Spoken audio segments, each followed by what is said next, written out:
बँकांमध्ये सोन्याच्या फसवणुकीचा गंभीर प्रकार उघडकीस. ग्राहकांचे खरे सोने अचानक खोटे ठरवले. नाशिक आणि अहिल्यानगर जिल्ह्यामधील बँकांमधील सोन्यांच्या फसवणुकीचा एक धक्कादायक प्रकार समोर आलेला आहे.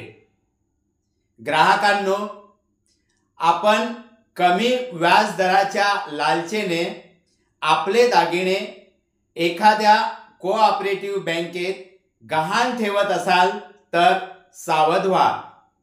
कारण आता अनेक ठिकाणी आपण ओरिजिनल शुद्ध सोन्याचे दागिने गहाण ठेवून ते दागिने नंतर खोटे असल्याचे सांगून आपणाकडून बँकेद्वारे दिलेले पैसे आपणावर 420 ची तक्रार केली जाईल, आपणास अटक केली जाईल. आपण गहाण ठेवलेले दागिने खोटे असून आपणास पैसे भरण्यास पात्र पाडून आपण ठेवलेले दागिने सुद्धा परत केले जात नाही. आपण दागिने बँकेत ठेवताना त्या बँकेत दागिने शुद्ध असल्याची खात्री करणारा एक व्हॅल्युअर असतो. त्यानंतर ते दागिने खरे आहेत याची त्या बँकेतील अधिकाऱ्याकडून खात्री केली जाते आणि त्या फॉर्मवर त्या अधिकाऱ्याची सही सुद्धा घेतली जाते आणि त्यानंतर त्या दागिन्यांचा व्हॅल्यू काढून त्यानुसार आपणास पैसे दिले जातात. आपण पैसे घेऊन ते पैसे आपल्या कामात लावल्यावर काहीच दिवसात अचानक आपल्याला सांगण्यात येते की आपले दागिने खोटे असून आपण घेतलेले पैसे परत करा, नाहीतर आपल्यावर 420 ची कारवाई करण्यात येईल असे सांगितले जाते. बरं, एकाच ग्राहकांसोबत हे असे होत नाही तर अनेक ग्राहकांसोबत अशा प्रकारच्या घटना घडतात आणि ह्याला काही लोकांना जबाबदार सुद्धा धरल्या जाते. तेव्हा आपण आपले दागिने ठेवताना कृपया काळजी घ्या. अशीच फसवणुकीची एक घटना नाशिक संगमनेर मधील बऱ्याच बँकेत घडलेल्या असून ग्राहकांनी सावध व्हावे. घटना काय आहे ते जाणून घेऊया. जय नरहरी. मी दिनेश शिवले, मुख्य संपादक, सुवर्ण वार्ता. नाशिक संगमनेर मधील अजून बऱ्याच बँकांमध्ये सोन्याच्या फसवणुकीचा गंभीर प्रकार उघडकीस आलेला आहे. ग्राहकांचे खरे सोने अचानक ठरले खोटे.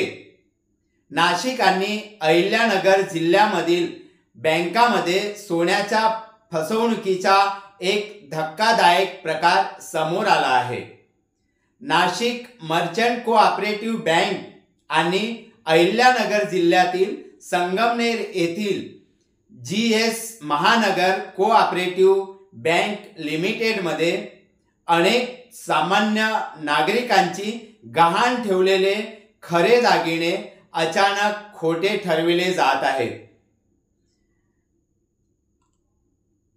यामुळे ग्राहकांमध्ये तीव्र संताप व्यक्त होत असून त्यांनी तात्काळ ह्या प्रकरणाची सखोल चौकशी करण्याची मागणी सुद्धा केलेली आहे. पीडित ग्राहकांच्या म्हणण्यानुसार त्यांनी बँकेत कायदेशीररित्या आणि योग्य तपासणी करूनच आपल्याकडील सोने गहाण ठेवले होते. असे असताना आता बँक व्यवस्थापकांकडून तेच सोने अचानक खोटे असल्याचे सांगितले जाते आहे. यामुळे सामान्य नागरिक बळीचा बकरा बनलेला असल्याची त्यांना खात्री होत असून त्यांच्या भावना आता तीव्र झालेल्या आहेत. बँकेच्या ताब्यात असलेले ग्राहकांचे खरे सोने अचानक कसे गायब होऊ शकतात किंवा ते खोटे कसे ठरवले जाऊ शकते हा एक गंभीर प्रश्न आहे. विशेष म्हणजे यावर बँकेने ग्राहकांविरोधात खोट्या स्वरूपाचे गुन्हे सुद्धा दाखल केल्याचा आरोपही ग्राहकांनी केलेला आहे। ह्याची तक्रार मुख्यमंत्र्यांकडे आणि RBI गव्हर्नरकडे निवेदन देऊन प्रमुख मागण्यांचे तक्रार त्या संदर्भात केलेली आहे। महाराष्ट्र राज्याचे मुख्यमंत्री आणि रिझर्व्ह बँक ऑफ इंडियाचे गव्हर्नर यांच्याकडे निवेदन सादर करून खालील प्रमुख मागण्या करण्यात आलेल्या आहेत।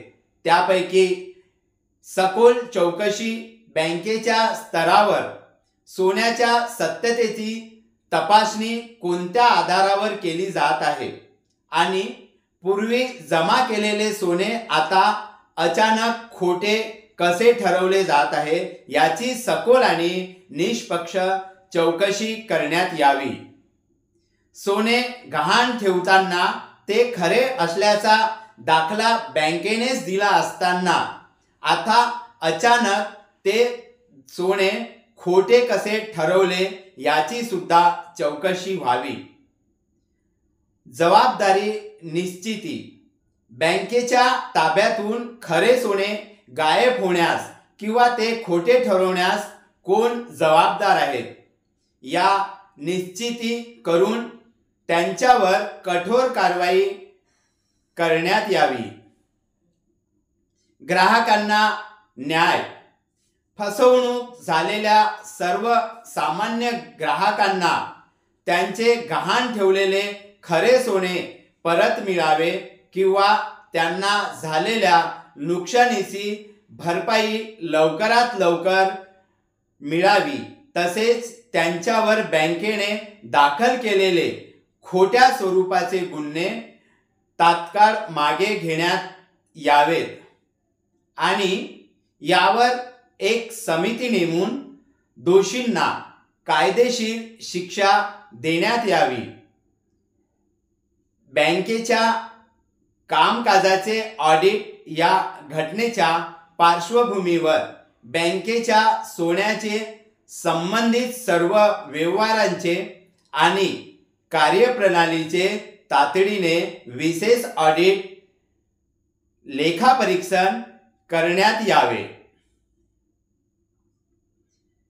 यासाठी श्री शाई सुवर्ण भरारी बहुउद्देशीय सेवाभावी संस्थेकडून पाठपुरावाही करून अत्यंत गंभीर बाब असून सामान्य नागरिकांच्या कष्टाच्या, कमाईचा आणि विश्वासाचा प्रश्न आहे।